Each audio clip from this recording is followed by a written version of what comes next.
Hello दोस्तों, Shiv education channel पर आपका स्वागत है। हम राजस्थान जीके के अंदर किसान आंदोलन पढ़ रहे हैं और किसान आंदोलन की भूमिका फर्स्ट और सेकंड चरण हमने देख लिया था और आज की हम देखने वाले कि किसान आंदोलन का एंडिंग कैसे होता है। जैसे कि मैंने बताया कि किसान आंदोलन का जो फर्स्ट चरण है उसके अंदर आधार भूमि तैयार हुई, किसानों में एक जागरूकता आई। उसके बाद सेकंड में अपने ये उच्चतम बिंदु तक ये किसान आंदोलन जाता है और इसका तीसरे चरण में क्या होता है कि ये किसान आंदोलन समाप्त की ओर यानी बंद की ओर जाता है। तो इस किसान आंदोलन के अंदर हम तीसरा चरण देखेंगे। कौन सा देखेंगे? तीसरा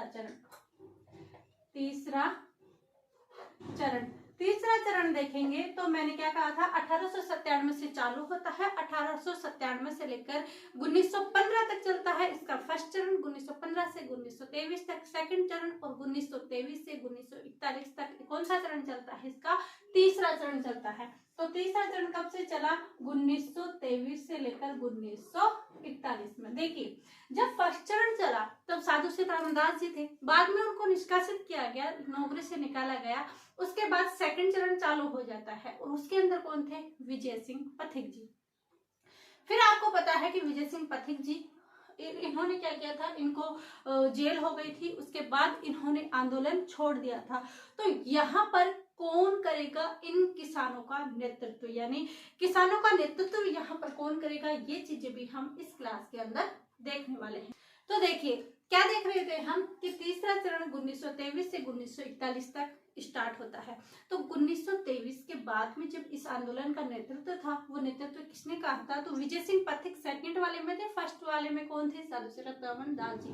तो साधु सिंह रामदास जी के कहने पर तो विजय सिंह पथिक जी ने आंदोलन का नेतृत्व किया था और विजय सिंह पथिक जी जब सेकंड चरण में थे और विजय सिंह पथिक जी ने किसको कहा कि आप आंदोलन का नेतृत्व करो, तो जमनालाल बजाज ने कहा कि आप इसका नेतृत्व करो। तो इस आंदोलन से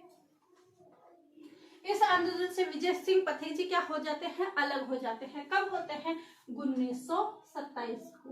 1927 को पथिक जी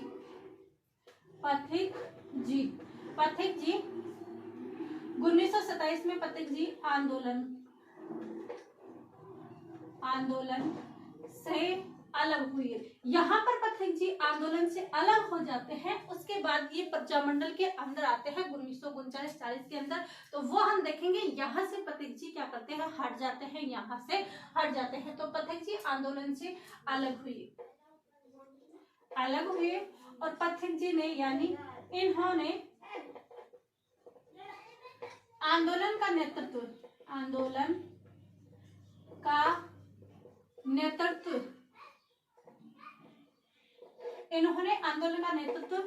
किसको दिया? जमनालाल बजाज को। किसको दिया? जमनालाल बजाज को क्या दिया? इन्होंने इसका नेतृत्व दिया। किसका? तीसरे चरण का। तो फर्स्ट चरण में साधु सिंह रामदास जी करते हैं, सेकंड में पथिक जी करते हैं और थर्ड के अंदर इस आंदोलन का नेतृत्व कौन करते हैं? जमनालाल बजाज हैं, वो इस आंदोलन का नेतृत्व करते हैं, यानी तीसरे चरण का क्या करते हैं? नेतृत्व करते हैं। ये हो गई, इनको आंदोलन की जिम्मेदारी दे दी। किसको? जमनालाल बजाज को। बाद में क्या होता है? जमनालाल बजाज क्या करता है? इस आंदोलन का जो नेतृत्व है हरिभाऊ उपाध्याय को दे दिया जाता है। बाद में इस आंदोलन का नेतृत्व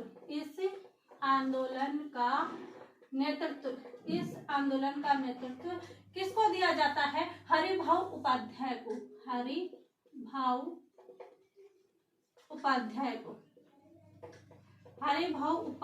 को दिया जाता है। तो तीसरा चरण 1923 से 1941 में होता है। इसमें पथिक जी 1927 में क्या करते हैं? अलग हो जाते हैं। जब पथिक जी अलग होते हैं तो वो इस आंदोलन का नेतृत्व किसको? जमनालाल बजाज को देते हैं और बाद में इस आंदोलन का नेतृत्व यानी जमनालाल बजाज, इसकी जिम्मेदारी किसको देते हैं? हरिभाऊ उपाध्याय को देते हैं। क्यों देते हैं? देखिए, यहाँ पर पथिक जी तो अलग हो गए थे जमनालाल बजाज से और इनके समय क्या था? ट्रेंच आया। कौन आया? ट्रेंच ने भूमि बंदोबस्त लगा दिया। क्या लगाया? ट्रेंच ने भूमि बंदोबस्त।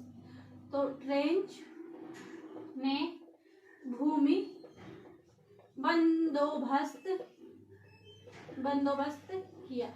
अब इस भूमि बंदोबस्त किया, हाँ, इसमें क्या किया, यानी ट्रेंच ने भूमि बंदोबस्त किया तो इसके अंदर क्या किया कि दो प्रकार की भूमि थी। एक तो कौन सी थी, सिंचित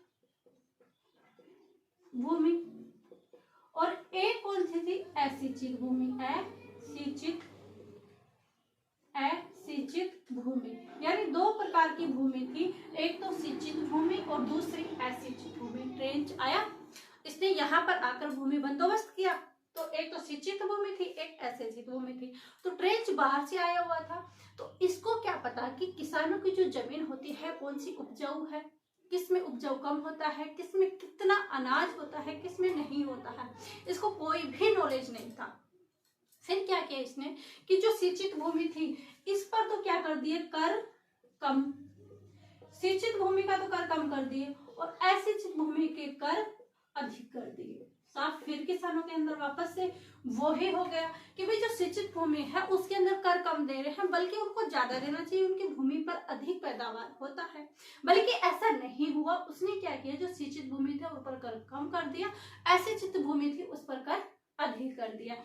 अब कौन भड़केंगे, भाई किसान असिंचित भूमि वाले भड़केंगे, क्योंकि इनकी खेती पर इतनी पैदावार होती ही नहीं है जिससे ज्यादा कि इनको क्या देने पड़ते हैं, कर देने पड़ते हैं। तो ये इतना कर कहाँ से चुकाएंगे, ये इतने कर कहाँ से चुकाएंगे। अगर जमीन में अनाज पैदा होता है तो उनसे तय कर सकते हैं कि चलो हम कर दिए, लेकिन यहाँ पर होगा ही, इनके एक बोरी अनाज की होगी, उसके बदले 2 बोरी के बराबर इनको कर देना पड़ेगा, तो ये देंगे कहाँ से। तो ऐसे में इन असिंचित भूमि के किसानों के अंदर क्या हो जाता है, असंतोष बढ़ जाता है। क्या बढ़ जाता है, असंतोष बढ़ जाता है, और ये सारी चीजें इनसे हो नहीं पा रही थी, किससे, तो इन्होंने क्या किया, जमनालाल बजाज ने किसको दिया, हरिभाऊ उपाध्याय को दिया। अब यहाँ से बहुत ज्यादा ये परेशान होते हैं। उसके बाद 1941 में क्या होता है, इनकी समस्या आगे तक लेके जाते हैं। फिर क्या होता है कि 1941 में वी राघवाचार्य थे, उनके साथ ये किसान क्या करते हैं, समझौता करते हैं। क्या करते हैं, समझौता करते हैं। तो किससे करते हैं, वी राघवाचार्य और मोहन सिंह मेहता दोनों के साथ मिलकर ये किसान क्या करते हैं, समझौता करते हैं। दोनों मिले और फिर इनके साथ समझौता हुआ, तब इनकी सही से व्यवस्था की गई। व्यवस्था तो क्या रही, कर थोड़े कम कर दिए गए, इनके भी थोड़े कारकों के अंदर समानता ला दी। लेकिन ऐसे में क्या था कि ये तीसरा चरण यहाँ पर समाप्त हो जाता है, यहाँ पर बंद हो जाता है। तो लास्ट में क्या होता है, 1941 में, देखिए कहाँ से चलता है ये, 1897 से ये किसान आंदोलन चलता है। यहाँ तक किसान भी काफी परेशान हो चुके थे, इनसे आंदोलन करके भी परेशान हो रहे थे कि आंदोलन कितना करे, आंदोलन करे भी इसके अंदर तो कैसे करे। हर व्यक्ति कोई कह, इनकी जो ये मांग थी वो भी कोई पूरा नहीं कर रहा था। ये पथिक जी आ गए, साधु सीताराम दास जी आ गए, महत्वपूर्ण नेता है, ये भी आ गए, सारी चीजें इन्होंने की, लेकिन फिर भी इनको एक सफलता का बिंदु नहीं दिख रहा था। तो लास्ट में ये किसान भी यहाँ पर परेशान हो गए थे, इसलिए इन्होंने क्या किया, वी राघवाचार्य जी और मोहन सिंह मेहता जी के साथ मिलकर क्या कर लिया, समझौता कर लिया। कब, 1941 के अंदर। तो 1941 के अंदर कौन, वी राघवाचार्य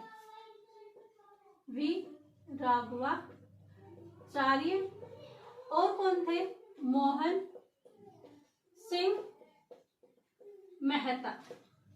वी राघवाचार्य और मोहन सिंह मेहता दोनों के साथ मिलकर क्या किया, इनके साथ मिलकर क्या किया, समझौता किया। क्या किया, समझौता किया, किसानों ने इनके साथ समझौता किया। ऐसे में क्या होता है, ये किसान आंदोलन यहाँ पर कंप्लीट हो जाता है।